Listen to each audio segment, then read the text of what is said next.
Apomorphine has been called a vomit drug, a dog drug, a Parkinson's drug, and now the miracle cure for erectile dysfunction. So, which is it? Medical necessity or medical insanity? Well, we're going to talk about that right now. To understand apomorphine, you really have to understand the very brief history of it. It was created in 1845 by a Finnish scientist named Adolf Edvard Arpi, and he was heating sulfuric acid and morphine of all things, and he created apomorphine, this brand new molecule. Now, why was he heating morphine and sulfuric acid? I don't know. That's his story to tell, not mine. But he created this new molecule, this new medication. So what did they use apomorphine for? Well, the first thing they used it for was as an emetic, which means it makes people vomit. Now, why on earth would you want a medication that makes people vomit? Well, in case they ate something poisonous or something like that. It can make people vomit really, really strongly. So strongly that a doctor actually tinkered with the idea of using it to cure alcoholism by mixing alcohol with apomorphine. Because think about it. How badly would you want to drink if every single time you took a drink, you vomited wildly, right? The second thing it was used for was as a sedative.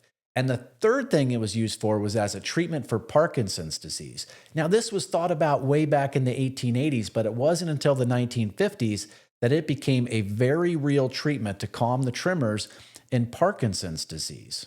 Why does it work for Parkinson's disease? Because it is a dopamine agonist.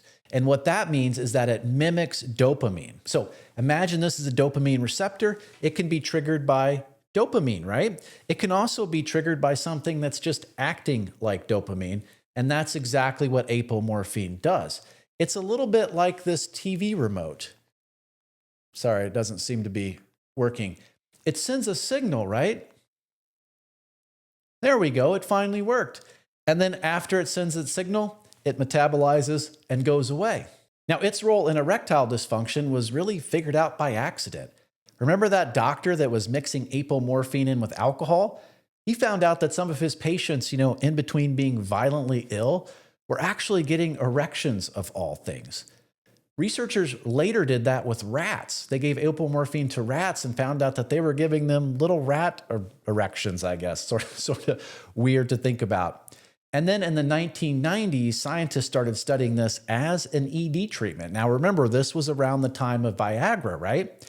And it worked. It's called Uprima in Europe, and it's been approved for erectile dysfunction since the year 2000. Unfortunately, Viagra came to the market at almost exactly the same time. And while Viagra works differently, Viagra does work better for most men. Now, every time I talk about studies, our listenership and viewership goes down. So I'm only going to talk about one, but it's called a meta-analysis, which means it looks at multiple different studies. It looked at 9 different randomized trials using apomorphine to treat erectile dysfunction. And in every single one, it very dramatically outperformed placebo. But now let's talk about side effects and dosages. And to do that, I have this poster board right here, and I will go ahead and explain what the side effects are. I bet you can guess what the number one side effect of apomorphine is, considering its history as an emetic, but that is absolutely correct. It is GI upset and vomiting. That has to happen at pretty high doses for most people, but it's absolutely something that can happen. Now, the second one is pretty funny to think about, and that is yawning. A side effect of this medication can be yawning, not really drowsiness, just yawning from the dopamine effect. So think about this. You go out to a nice steakhouse, you take one of these ED medications, you're getting aroused, you're rock hard, but meanwhile, you are yawning all throughout dinner.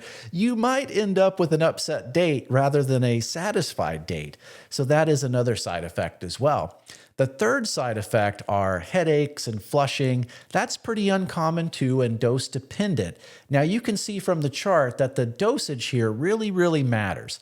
The research shows that about 2 to 3 milligrams is key. After that, you really don't get any additional ED benefits, but the side effects do start to increase pretty dramatically. And of course, you can always talk about side effects and the medications with your doctor, including your doctor at shamelesscare.com. Why not just use Viagra or Cialis? I already told you that for most men, those medications work better. It's because they do 2 totally different things. Viagra and Cialis essentially increase blood flow to the genitals if you're aroused, What apomorphine does is start that signaling in the brain, start that arousal signaling in the brain because it is a dopamine agonist.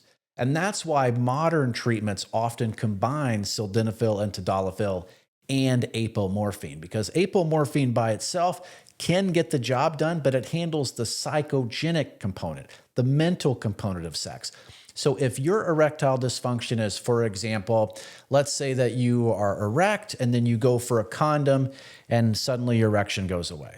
Or perhaps you have a new partner, right? Or perhaps you have a very stressful job, like you're trying to make YouTube videos, for example, and then it's hard to mentally transition from that to the date. These are the things that apomorphine can help with. So when you combine them with a PDE5 inhibitor like sildenafil and tadalafil, many men and many clinicians find that to be a particularly helpful combination. Now let's get back to this criticism of it being a dog drug, a vomit drug, and a Parkinson's drug, because I have seen people on the World Wide Web criticize apomorphine and ED medications for that very reason.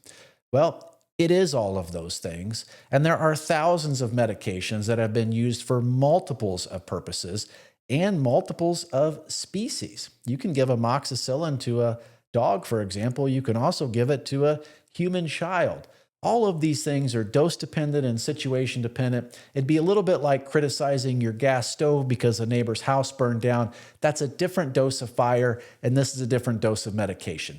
But used appropriately for the right people, it can be very effective. We have an apomorphine product at shamelesscare.com. It's called Shameless Trio. I encourage you to check it out. No subscriptions. I will see you all in the next video.